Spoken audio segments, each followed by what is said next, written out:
see the work of your fingers. The moon and stars suspended in space. Oh, what is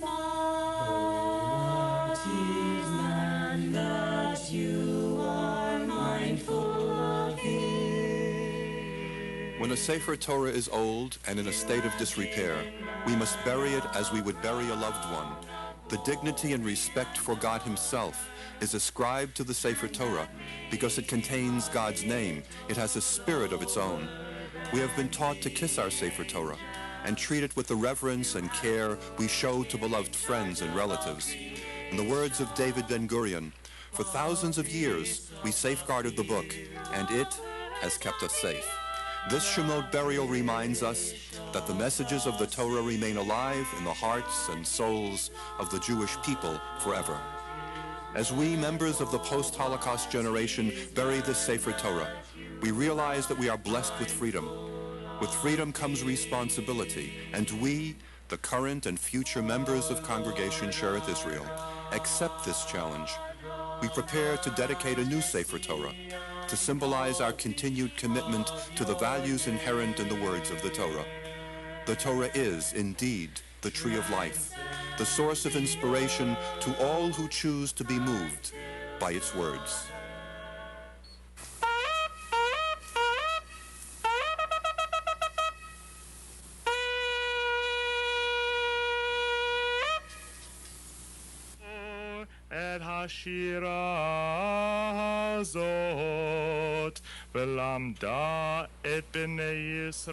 And now, write for yourselves this song and teach it to the children of Israel. Wherever Jews have gone, the Torah has kept the people alive. The scrolls have transmitted Judaism from one generation to the next. The Torah is the treasure of the congregation. It is our most priceless possession. What is it that makes the Torah so dear to the hearts and minds of the Jewish people? It is God's love letter to us. It is the written record of the law and values by which the Jew lives. In the Torah, 613 commandments or mitzvot are set forth for every Jew to perform. Among the most fundamental are Torah, the study of God's law, Avodah, to worship him, and Gemilut Chasadim, to perform deeds of loving kindness. The 613th mitzvah is the command that every Jew is to fulfill the duty of writing a Sefer Torah.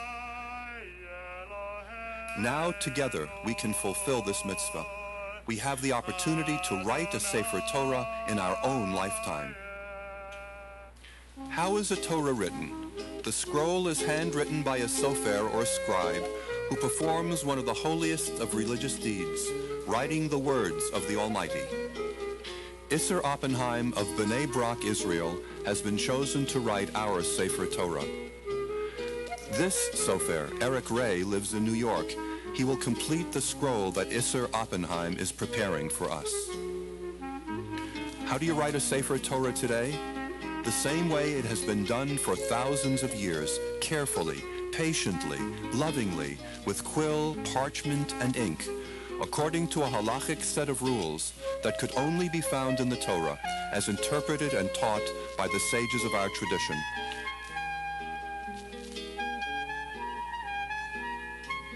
The parchment, which comes from the skin of a kosher animal, undergoes several processes before it becomes usable. Once the parchment is ready, I take a straight edge and draw 43 horizontal lines in order to write the letters straight and even. Then I draw 2 vertical lines for each column. There must be at least 3 columns to a sheet known as a urea.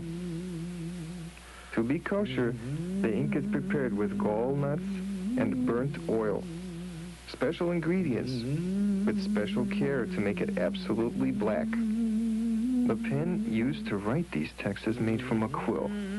The quill is made of the outermost feathers of a kosher bird, usually a turkey. I sharpen the quill every half of a page. I change quills every book of the Torah. Every column takes about 4 to 5 hours of writing time. And remember, there are 254 columns to a Sefer Torah. Before he begins to write, he says a special prayer. The Sofer seeks to become a human vessel for divine words. He recites another special prayer before he records God's name. He tests his quill and ink by writing the name of Amalek, an ancient enemy of the Jewish people. He blots out the name of Amalek as soon as he writes it, and then he is prepared to begin his holy work. Every column begins with the letter Vav. 11 letters are written larger than ordinary, such as the Ayin and Daled of the Shema. Together, these letters form the word Aid, which means witness. When a Jew recites the Shema, he bears witness to God's presence in the world. Scribes work with the highest standards of perfection. The completed Torah must be flawless. At last, when the individual sheets have been completed, the Sofer sews the pieces into a scroll. For this, he uses gidim, a special thread derived from the sinews of a kosher animal, and a silver needle. Each side of the scroll must be sewn into a wooden handle, the Eitz Chaim, before the scroll is ready to be dedicated. To secure the parchment, the Sefer Torah is tied with a cloth belt or gartel. Then the mantle or cover is placed on the Sefer Torah. We use the yod or silver pointer to identify the proper place during the Torah reading, because once the scroll has been completed, we are not to touch it. The Sefer Torah is read in synagogue every Monday and Thursday morning, and during Shabbat and Holy Day services. The Torah is carried through the congregation as part of a procession. It is kissed as a sign of endearment, as an expression of loving honor. The Torah marks promise and fulfillment. It offers strength and sanctifies the drama of the Jewish experience. Thanksgiving is offered at milestones in life. The Jew names and blesses the newborn child. The 13-year-old celebrates bar and bat mitzvah. How is the Torah divided? There are 5 books of the Torah. Each book is divided into units. Each unit is designated for each Shabbat of the Jewish calendar year. This unit is a sidra, the plural sidrot. Each sidra is named after the first important word in its opening verse. For example, Eila Toldot Noach. These are the generations of Noah. Noah is the name of the sidra. Each book of the Torah is named after its first sidra. A sidra is divided into at least 7 sections or aliyot, although more can be provided. Blessings are recited before and after each aliyah. The final aliyah is maftir, a passage generally designated for the bar or bat mitzvah. You can enjoy the privilege of dedicating the Torah, or a portion, by dedicating a book, a sidra, an aliyah, a verse, or even a word, to commemorate a significant occasion. Each of us can participate according to our means. Every family in our midst will have the opportunity to make this commitment and to share in this mitzvah. A scroll of recognition like this one will be displayed in the synagogue. Each week the scroll will display a list of participants identifying the names of the people who dedicated a portion of that week's sidra. The scroll of remembrance will be a tangible symbol of our wish to bind ourselves to Torah. The Siyum HaTorah is the celebration which marks the completion of the painstaking task of hand-lettering the Torah scroll. When the scroll is written, the last letters are left incomplete. At the Siyum ceremony, the Sofer asks members of the congregation to touch the quill and say the Shechianu. Through this act, each participant, each family, is considered as having fulfilled the 613th commandment. The scroll is then dedicated in a ceremony, the Siyum HaTorah, which is almost as joyous as a wedding. The scroll is carried to the ark under a chuppah or canopy. This is to signify that the Torah is the wedding contract that unites God and the Jewish people. This event will have a special place in the history of our congregation. All of our Torah scrolls were provided by generations that preceded us, but this is our time, our gift. We can take special pride as a congregation in the Torah of our generation. It embodies the will of all of our hearts. The Torah is our bond with the past and our promise to the future. It is our tree of life, whose ways are ways of pleasantness and whose paths are paths of peace. For the words of the Torah are our life and the length of our days.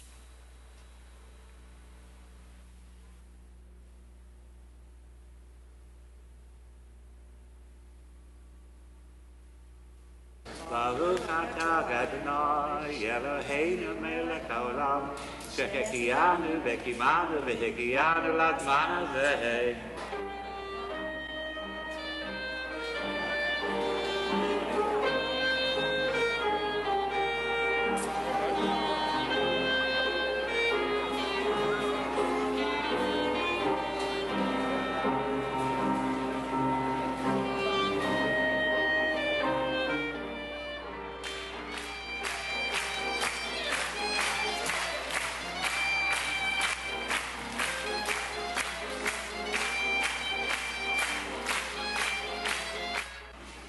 It is indeed my honor and pleasure to welcome each and every one of you to this evening's Yom HaTorah, the official ceremony which celebrates the conclusion of the writing of a new scroll of the Torah.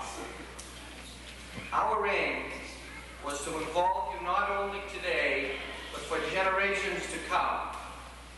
As you have completed this 613th and last commandment of writing a Sefer Torah, each of you has committed to involving yourself for the rest of your life in Torah. The meaning and the significance and the ultimate purpose. Convinced that the holy words are intimately related, not only to what God means, but even to who God is, and even to who we are.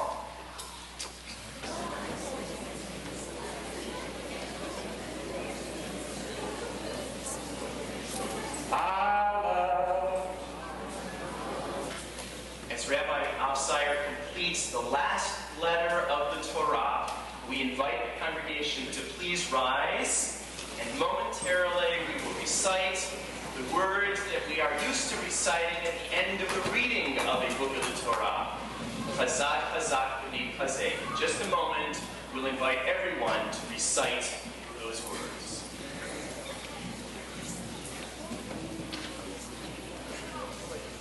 Chazak, chazak, b'ni chazek.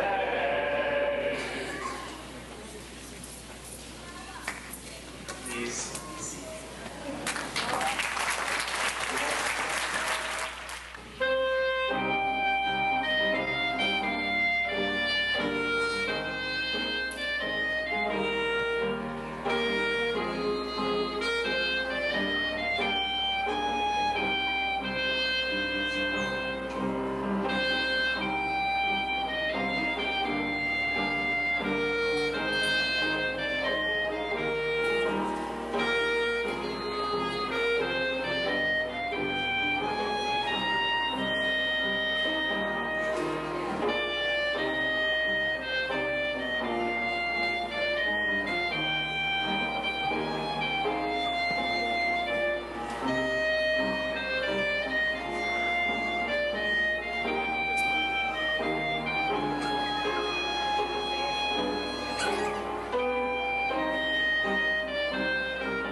that I have ever participated in with Congregation Shearith Israel, and I hope that the children of our children will sing and dance again and give another Torah in their generation. I thank everyone for allowing me the privilege of chairing this with Rosalind Goldstein. As I said in my speech before, it's a very special evening for me, and to be able to help continue the growth and the love of for my children and my grandchildren. My mother always taught me to be Jewish and to be caring and to raise my family to be Jewish, and this is one more way that I hope I'm leading a path to goodness for all Jews all over the world, for my family.